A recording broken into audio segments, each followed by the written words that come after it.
You're listening to Sports Radio Detroit.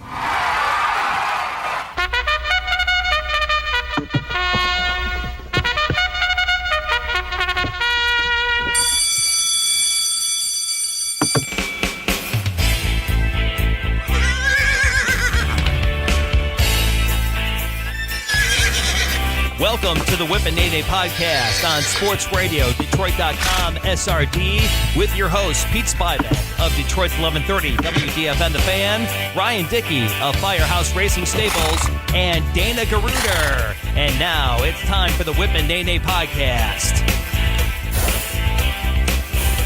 Welcome in to the Whip and Neigh podcast here on Sports Radio, Detroit.com, SRD. Kind of a new show format here. I am one of your show hosts. I am Pete Spivak. You can hear me doing sports updates in the Metro Detroit area and on WDFN 1130 AM. You can also hear me on Sirius Satellite Radio, Channel 135. Joining me is my usual co-host of Firehouse Racing Stables, Ryan Dickey, and our new co-host, a member of Baseball America, which means he votes for the Hall of Fame, and he's also a fellow racing handicapper, Dana Garuder. Gentlemen, welcome in. Doing well, Pete. Dana, how you doing? I'm hanging in there, buddy. Very good, very good. Well, what we three of us do here on the Whip and Neigh podcast is that we break down the road to the 144th running of the Kentucky Derby. The horses compete for 20 gates in the Derby by going through a grueling prep race schedule, which runs from September to April, and the prep races are either Grade 3, Grade 2, or Grade 1, with one having the hardest competition. Now, the top 4 finishers in each prep race earn points, and the top 20 horses with the points at the end of the prep race schedule will earn a gate in the Kentucky Derby, and the prep race schedule has expanded worldwide to include races from Japan, France, and England, and other countries as well. And this means the American horses now only get 18 spots, and 1 spot goes to the champion from Europe and the champion from Japan. And the Derby field will now consist of its usual 20 starting spots, with at least 4 also eligible spots in the field as well. And before we head over to the top 20 breakdown, I would like to mention that SportsRadioDetroit.com is the online home for Plymouth Salem and Livonia Stevenson hockey coverage all season long. So now we head over to the top 20 breakdown. And Ryan, I'm going to toss it to you. What's the top 20 looking like, my friend? Well, we've got, in the top 20, we'll have 6 of these horses racing this weekend in the 3 races that we're going to talk about today. So there'll be a little bit of action. There'll be a little bit of movement in this list. Number 1 right now is Bravazzo. Bravazzo has 54 points, sitting at number 1, followed by Promises Fulfilled, Good Magic, Forensic Fire, who should run in the Gotham, Snapper Sinclair, McKenzie, who should run in the San Felipe, Strike Power, Instilled Regard is 8th. Bolt Doro is 9th, and Bolt Doro will run in the San Felipe as well. Number 10 will be Free Drop Billy. He'll be running in the Gotham. 11 is Salamini. 12, Catholic Boy. 13, Avery Island. 14, Enticed, who will be running also in the Gotham. Number 15 is My Boy Jack. Number 16, Combatant. Number 17, Marino. Number 18, Gravitos. Number 19, Audible. And San Felipe contender, number 20, Lambo. So there you go. There's your top 20 breakdown by my good pal Ryan Dickey. And if the Kentucky Derby started on Saturday, the top 18 horses that he ran down just now would be in the starting gate, along with 1 champion from Europe and 1 champion from Japan. As Ryan mentioned, we do have 3 prep races coming up this weekend, all in America. We have the Gotham from Aqueduct, the Tampa Bay Derby from Tampa Bay Downs, and the San Felipe from Santa Anita Park. And before we break down those races, I would like to remind everyone to log on to SportsRadioDetroit.com and check out the latest episode, the 200th episode, by the way, of the Out of Bounds podcast with Dave, Dan, and Jeff.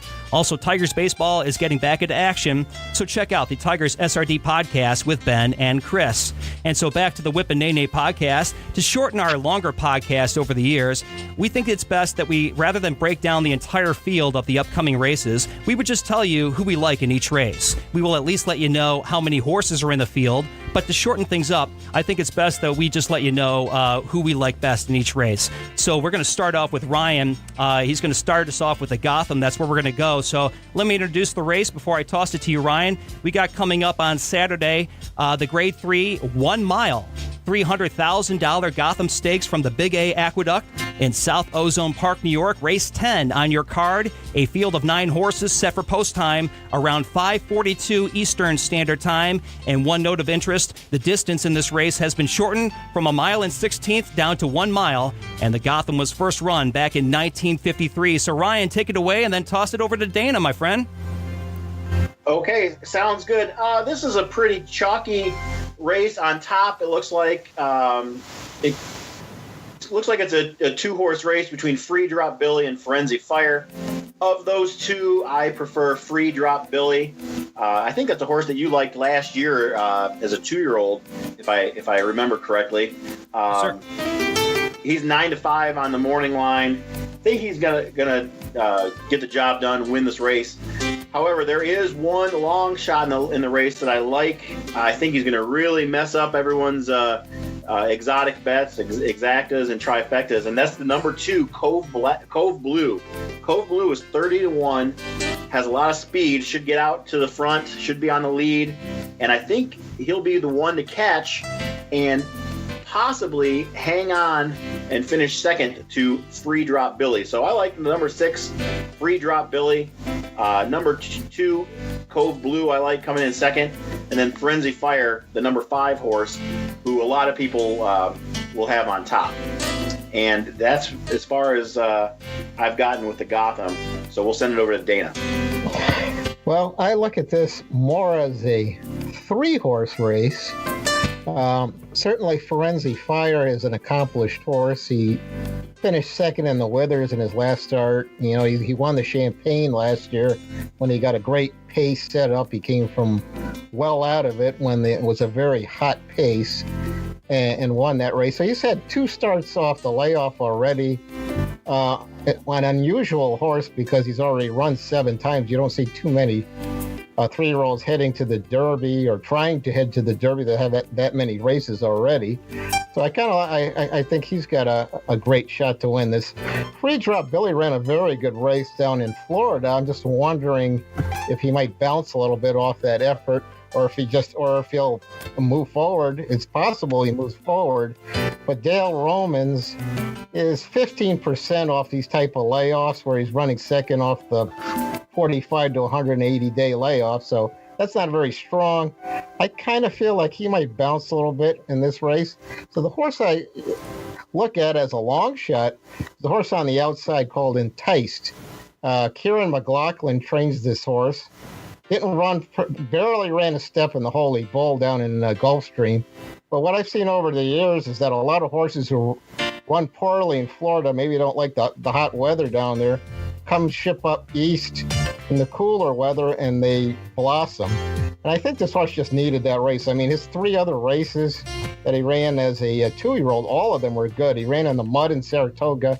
I don't think he even liked the mud, and he won first asking that. He ran a great race in the Champagne, battled for the lead in a very strong pace, and still managed to hang on for 3rd.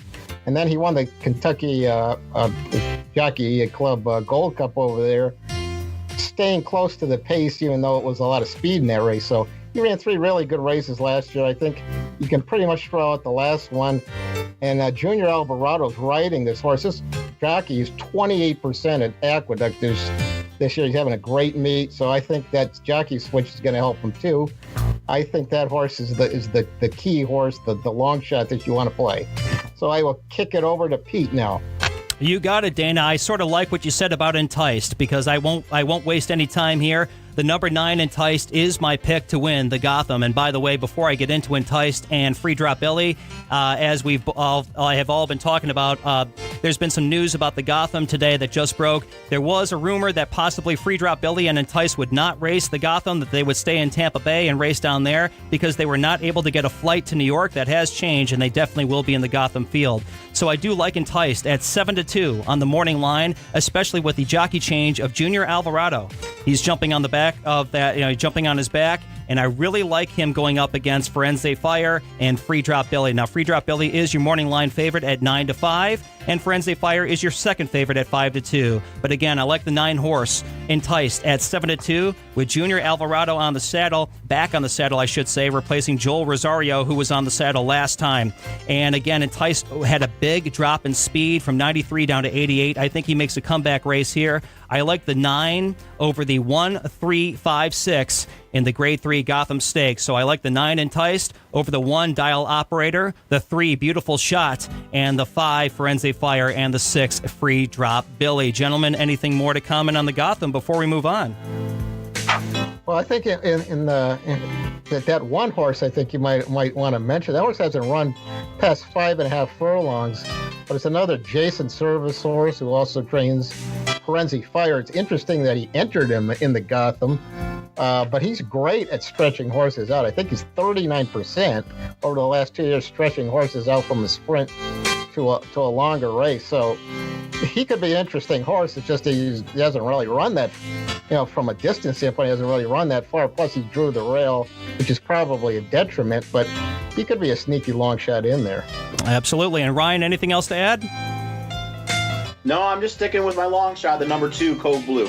You got it, my good friend. Well, before we break down the next race, don't forget to log on to sportsradiodetroit.com and check out the latest episode of Caged in the Cave with Andrew and Bobby as they keep you updated on all the latest fights in the Octagon. So, gentlemen, let's move on over to the Grade 2. 1 mile and 16th, $400,000 Lamb Home South Tampa Bay Derby from Tampa Bay Downs. And guess where? Tampa, Florida. Race 11 on your card, a field of 11 horses, which is now down to 9, as again Enticed and Free Drop Billy are going to the Gotham. Post time for this race at 5:20 Eastern Standard Time. And Ryan, over to you, my friend, for your breakdown of the Tampa Bay Derby.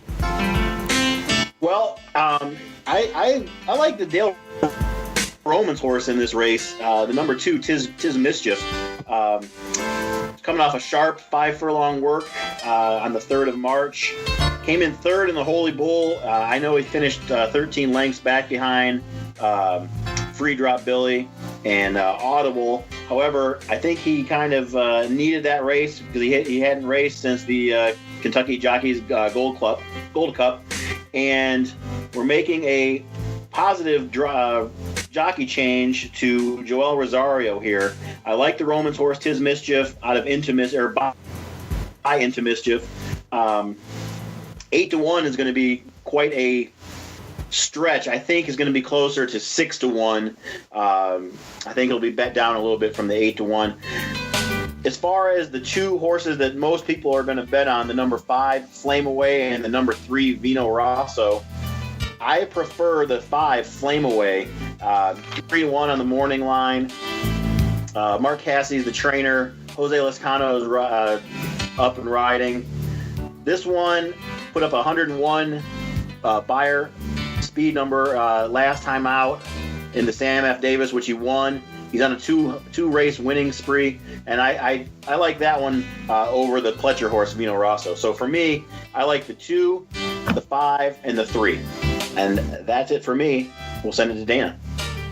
Well, I kind of actually look at this race almost in the opposite fashion. I think it's a 2-horse race, but I like Vino Rosso quite a bit. Todd Pletcher has won this race the last 3 years. I mean, he seems to dominate every time he sends a horse to Tampa Bay. He means business, especially when he puts Velasquez on the horse. They're 58% over the last 2 years. When that combination is at Tampa Bay, so they're very strong. He puts blinkers on this horse, and he thought the horse was a little unfocused running in his first race this year after that 2-month layoff, and still finished a very creditable 3rd. I mean, he only lost by 1.25 lengths to Flame Away, so I think he will improve off that effort. And I say, when you see Pletcher at Tampa Bay, he rarely doesn't fire, so I have to believe that horse is live. The other horse I really like is the speed horse on the outside, World of Trouble. There's another Jason Service horse, and as I said, he's tremendous stretching horses out. 39%. He's 30% off this month and a half layoff. Irad Ortiz, a great jockey, is on him. He's just going to send this horse, and that's why I don't like Flame Away. I think this horse is going to outrun Flame Away. He won by 13 lengths at 7 furlongs in a restricted stakes over this track in January. I think this horse is going to go straight to the front, get past Flame Away, and then Vino Rosso will be coming at him, and it's just going to be a stretch between those two horses. That's the way I look at it, and I will send it over to Pete now. Thank you very much, Dana. Yeah, well, I'm going to go with a horse that neither of you guys really mentioned that you like. I really like the 2, Tiz Mischief. Now, he's 8-1 on the morning line, and just so folks know, the Tampa Bay Derby is really, I think, kind of an open race. Now, your favorite on the board is only at 3-1, and that's Flame Away, followed by Vino Russo at 4-1. Also adding the blinkers this time, and then World of Trouble is 5-1. I really think it's an open race. I like the 2, Tiz Mischief at 8-1, as Joel Rosario is jumping on the saddle, replacing Robbie Alvarado. Now, Tiz Mischief is probably the most consistent horse out of all of these horses in the field. I love his speed ratings at 93, 90, 93, and last race out 90. So he's going to be over 90 this race, and I think close to 100. I really like Tiz Mischief with Joel Rosario on his back to be the winner of this race. I also like Vino Russo at 4-1, especially adding the blinkers. 5, Flame Away, is definitely a good horse. I also like the 8, World of Trouble, and the 9, Untamed Domain. World of Trouble with Irad Ortiz Jr. on his back, by the way. 4th different jockey in 4 races for World of Trouble. I think Irad Ortiz Jr. will be the problem solver for World of Trouble. So I like the 2, Tiz Mischief, over the 3, 5, 8, 9 in the Tampa Bay Derby. Gentlemen, any more comments on the Tampa Bay before we move on? Well, the horse that you just mentioned, Untamed Domain, has never run on the dirt. He ran second in the Breeders' Cup juvenile turf last year. Interesting horse. I just kind of get the feeling that they're just taking a shot here, see how well this horse can run on the dirt, see if they can put him on the Derby trail, and if he doesn't run well, they can always just put him right back on the turf and shoot for turf stakes. So he's kind of a wild card in this field, but as I said, I like my top 2, which was Vino Rosso and the speed horse on the outside, World of Trouble. Got it. Ryan, anything else? No, I think you covered it. You got it, my friend. Well, before we move on to the final prep race, Ryan, I sort of screwed up at the beginning of the show. We have a little bit of news, and Dana, I've been sort of letting you know about this news as well. Our good friend Ryan Dickey has re-entered the racing world with Firehouse Racing Stables. Ryan?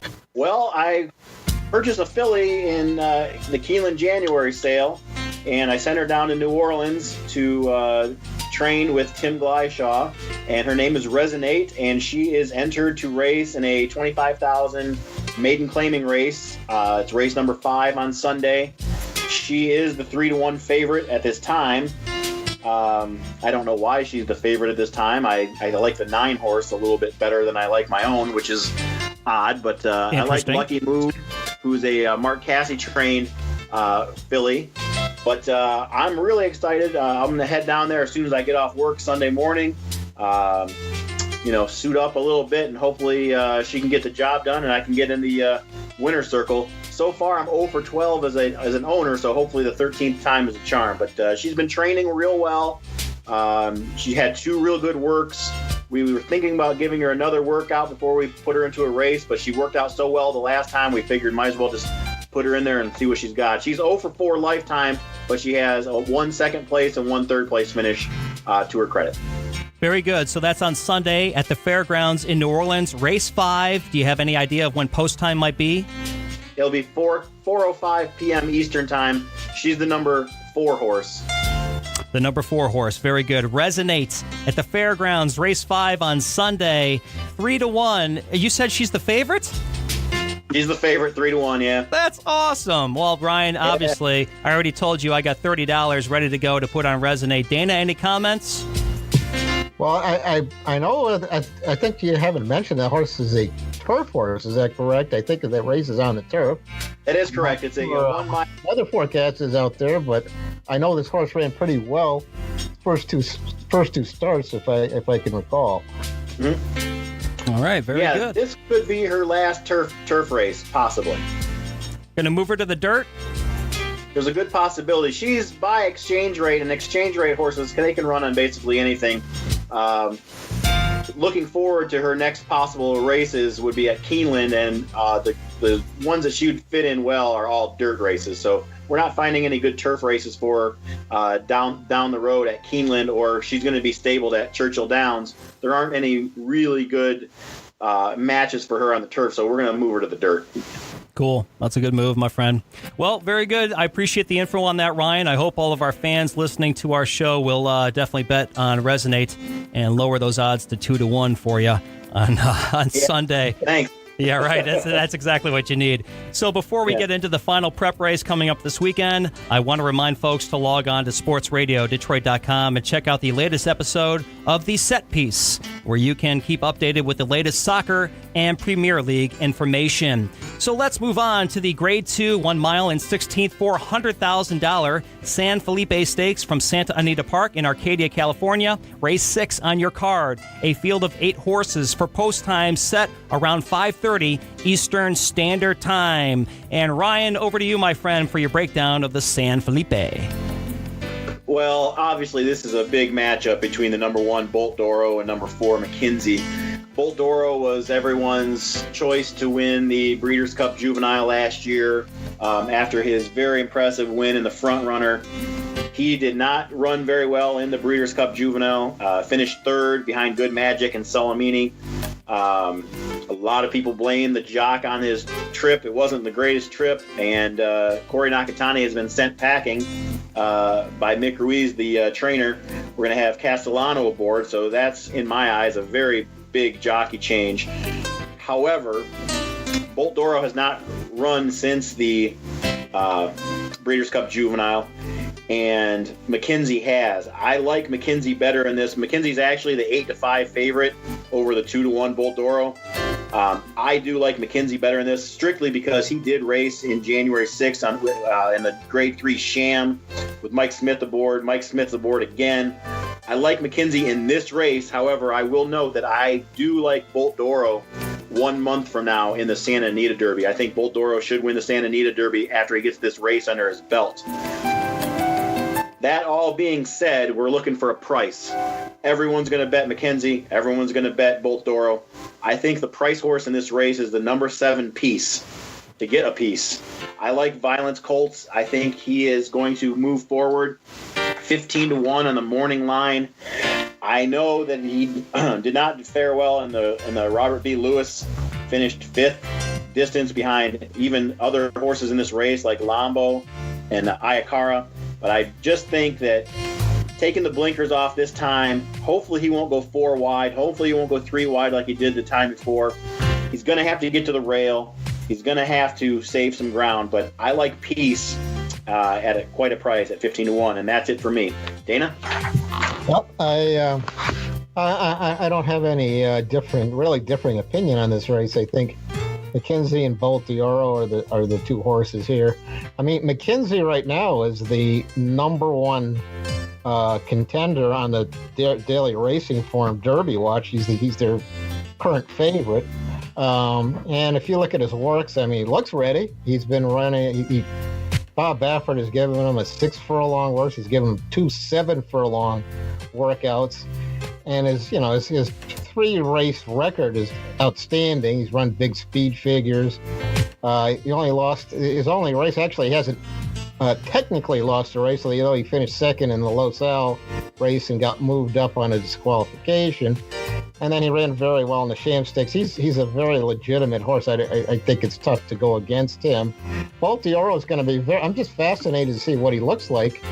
There's been a lot of criticism or skepticism about his trainer, Mick Ruiz, who's not a very well-known trainer, just how well he can train this horse. His last 2 works are pretty solid. And again, he looked like a fantastic horse in the front runner stakes at Santa Anita last year. He obviously likes this track. So I think they're just going to run 1-2 in this race. And, you're going to have to look for a long shot to maybe hit the board for 3rd. Peace is a good one, as you mentioned, and maybe Ayakara. So that's all I see there. And I'll throw it to Pete. Well, very good there, Dana. I do like Bolt Doro, the number 1 horse. Just for everybody's information, the 4-horse Mackenzie is your morning line favorite at 8-5, followed by Bolt Doro as your second favorite at 2-1. I think Bolt Doro is in the mood for a comeback race, especially after, I wouldn't say being embarrassed at the Breeders' Cup, but I guess you could sort of borderline embarrassed. It's definitely a good comeback race. I agree with Ryan, though. Maybe just one more race for Bolt Doro, this one just as a little bit of a breather before next month. But I also like Mackenzie. I mean, like you said, Mackenzie has raced the Sham, coming off the Grade 3 Sham, where he won by 3.5 lengths. I also like Peace. I think you're right on with that one, Ryan. The blinkers are off Peace, by the way, and Daryl Van Dyke jumps on his back, replacing Flavian Pratt and Mike Smith. Mike Smith obviously riding Mackenzie, and Flavian Pratt on another horse that I like, Kanthaka. Kanthaka at 4-1. Now, he has not raced over a mile yet. He has a 6 furlong and 2 7 furlongs. But in his last 7 furlong race with Flavian Pratt, the St. Vincent, the Grade 2, he did from Santa Anita. He won by 3 1/4 lengths, so he's ready for this long distance. So I like either the 1 or the 8. Bolt Doro, the 1, or the 8 Kanthaka to be your winner. Obviously Mackenzie is right there, and definitely Peace is there too. So I'm going to take the 8 Kanthaka over the 1, 4, 7 as my pick for the Grade 2 San Felipe Stakes from Santa Anita. Gentlemen, any more comments on that before we move on? Yeah, I think this pace is going to be pretty quick. I think you're going to see the 2, the 6, the 5, and the 8 at a very, very hot contested pace with Lombo, Calyx Man, Akia, and Kanthaka. That means that Mackenzie and Bolt Doro will both be able to rate behind them. They'll be in the second tier of horses. And like I said, I think Mackenzie will get the job done. I think Bolt Doro finishes second or possibly even third, but I'm going with Mackenzie all the way. And like I said, I like Peace for a piece. Gotcha. Dana, any final thoughts on the San Felipe? Well, I think you guys both mentioned Peace. I think what's interesting to me about this is that, I mean, he ran, just a very flat race last time out with those blinkers, but Richard Mandela has continued to enter him in a big stakes race. So he must have some high hopes with this horse. I mean, usually if you run that flat, maybe you look for another race, like a weaker field, but to keep him in the stakes race means Richard Mandela must really be very high on this horse. Gotcha. Well, very good, gentlemen. Then that'll complete our 3 prep races. Again, we just broke down the San Felipe from Santa Anita, the Lamb Home South Tampa Bay Derby from Tampa Bay Downs, and the Gotham from the Big A Aqueduct, as you heard all of us break down those 3 races. Now, coming up for our next show next weekend, we have only 2 races to break down for the weekend of March 17th, and that would be the Rebel and the Jeff Ruby Stakes from Turfway Park, which is a new race added on, only awards 20 points to the winner, but we will have to break down those 2 next time up. Real quick, before we exit here, don't forget to tune in to other shows and podcasts on sportsradiodetroit.com, including the Laugh Track, Spinning the Wheels, Pistons, Wings, Lions, and Tigers SRD, also SRD Ringside, and the SRD Roadshow. And also don't forget to check back more of the Whip and Neigh podcast as the Triple Crown season progresses. Gentlemen, anything else to add before we exit? Yeah, that Jeff Ruby Stakes, it's the Steaks, which I think is the stupidest thing I've ever heard in my entire life. Oh, did I misread that? Is it Stikes or whatever? No, you didn't read it wrong. It used to be the Spiral Stakes, but it just got rebranded this year. They've rebranded the race a whole lot of times over the last 10, 12 years, but now it's called the Jeff Ruby Stakes, and I just think that's a terrible name. Ugh, horrible. Dana, do you want the Dana Garuder Stakes one day? Gosh, I don't know about that, but I was wondering just kind of your thoughts about what happened with Good Magic last week, because he was obviously came in, he was the Breeders' Cup winner, and then really ran a flat race in his first start out. I don't know if he thought he was a little short in that race, or and he'll run big in the bluegrass, or maybe he's not the same horse. I think he's waiting for the bluegrass myself.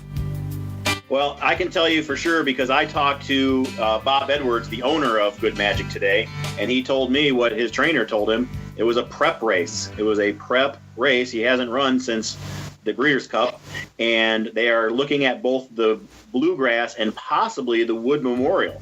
I haven't read that anywhere, so when he told me that today, I was pretty surprised by that they were looking at the Wood Memorial. But they think all systems are go. He didn't run very well. He wasn't fully cranked up.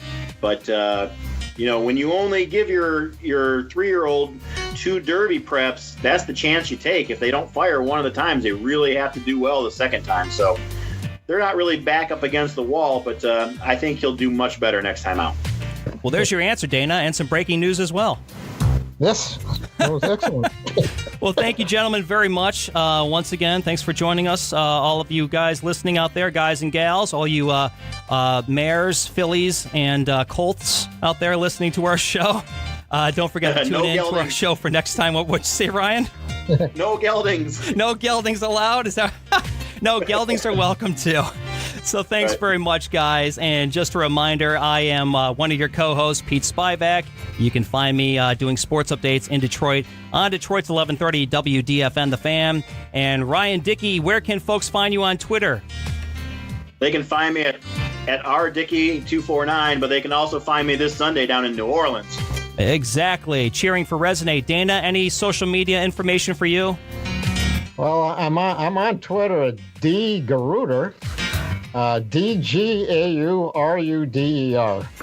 Very good. And you can find me on Twitter at Son of USFL Dad. Thank you very much for joining us this evening. Again, I am Pete Spivak. We are out. Join us next time for more of the Whip and Neigh podcast here.